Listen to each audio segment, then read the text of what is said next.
Salut les Peace Lovers, c'est toujours Jean-Patrick, fondateur de Peace Love, et je suis toujours occupé à vous faire la visite virtuelle, digitale, pour que vous puissiez voir du fond de votre divan en plein confinement, finalement, à quoi ressemblent nos potagers. L'idée ici de cette série de vidéos, c'est d'être en détail dans le plan de plantation, et que vous compreniez bien, autant les membres de la communauté que finalement ceux à qui s'intéressent, comment ça fonctionne. Je rappelle qu'il y a 3 zones dans le potager.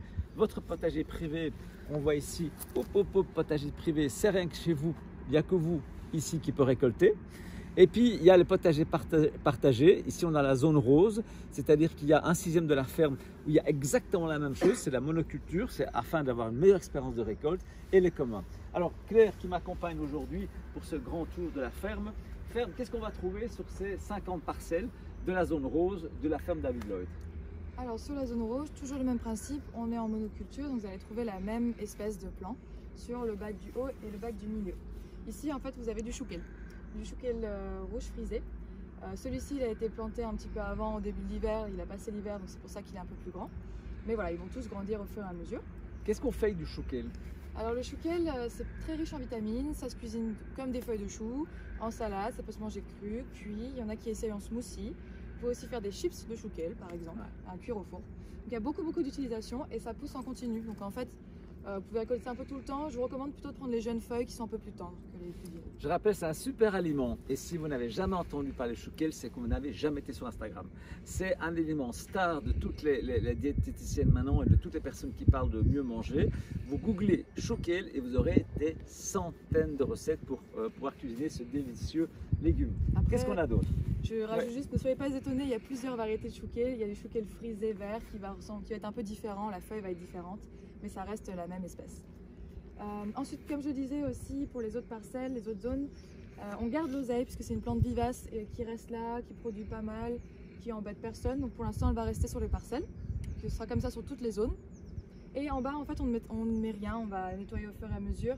Mais comme de l'autre côté de votre parcelle, vous avez les aromatiques vivaces qui sont des plantes très compétitives, notamment la mélisse par exemple ou l'origan, on préfère ne rien mettre pour éviter de déséquilibrer le bac et que les plantes vivaces prennent le dessus et empêchent la croissance des autres plantes. Ensuite en bas, vous allez pouvoir retrouver des carottes. Pour l'instant, elles n'ont pas encore levé, donc là vous n'allez rien voir. C'est une culture qui prend un peu plus de temps que Alors, je t'interromps Claire. Ici, on a semé les carottes, elles n'ont pas levé. Alors, on sait, à ce stade-là, on est là pour vous reconnecter à la nature, y compris les problèmes qu'on a. C'est qu'on ne sait pas encore si elles vont germer ou si elles ont un coup de froid. Vous voyez bien, là, nous, on a froid. Alors, c'est très bizarre parce qu'aujourd'hui, on est vendredi 3 avril, si je me souviens bien. Il fait froid. Il a gelé hier et dimanche, il fera 20 degrés. Bon, c'est bien que c'est pas simple à gérer comme ça, et donc on attend de voir. Et donc si semaine prochaine ça n'a pas levé, on ressème. Donc on aura 15 jours, 3 semaines de délai en plus pour les récolter, puisque la nature a décidé qu'elle allait geler nos semis de carottes. C'est ça qui s'est passé à David Lloyd. C'est ça. Mais en fait, dans d'autres fermes, ça a fonctionné. Voilà, on ne vous recommande pas de semer les carottes comme nous on l'a fait aussitôt dans l'année, même si celle-ci c'est une variété qui a priori est semable tôt dans l'année. Mais il faut savoir qu'à David Lloyd, on a un microclimat qui est plus frais et plus froid que sur nos autres fermes. Voilà, la différence, c'est qu'ici on est à côté de la forêt. Sur nos autres fermes, on est sur des toits. Donc vous imaginez bien la différence de température qu'on peut avoir. Ça peut varier jusqu'à 2, voire 2,5 degrés en été. Ouais. Et par exemple, à Domus, ça a pris les carottes? Ça a pris les carottes. Ça a pris partout, sauf ici pour l'instant. Bon, en tout cas, sachez qu'on sait et qu'on s'en occupe. Et voilà. Qu'est-ce qu'on aura après les carottes? Après les carottes, vous allez avoir... la carotte, comme du coup, c'est une culture qui met longtemps à grandir, à pousser, qui peut être récoltée sur une longue période.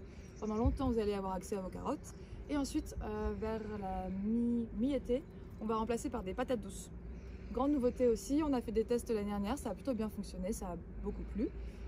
Donc on va retenter cette année, on va mettre des patates douces qui seront, elles, récoltables mi-octobre. C'est une culture plutôt de fin de saison. Et là, a priori, les patates douces, on les mettra dans les meubles partage. Ça sera peut-être plus comme ça qu'on va faire. C'est comme les courgettes. On verra, oui. Ah, on peut récolter facilement. Oui, ça va, oui, okay, bien sûr. Je ne savais pas. En dessous, on a nos grands classiques. Toujours la même chose. En fait, sur le bac du bas, vous allez retrouver la même chose que ce que vous avez sur le côté privé, sur les 4 trous du bas, c'est-à-dire des épinards ou du mizuna. Ensuite, par la suite, on va changer avec de la laitue et on finira par de la tétragone en été. Bon, mais tout ça, ça me donne faim. Moi, j'ai fait avec les tests de patates douces l'année passée, des frites de patates douces que j'ai salées avec du sel smoky barbecue. C'était extraordinaire. Et donc, ça sera des recettes qu'on partagera avec vous. C'était la description de la zone rose avec Claire en direct de Uccle.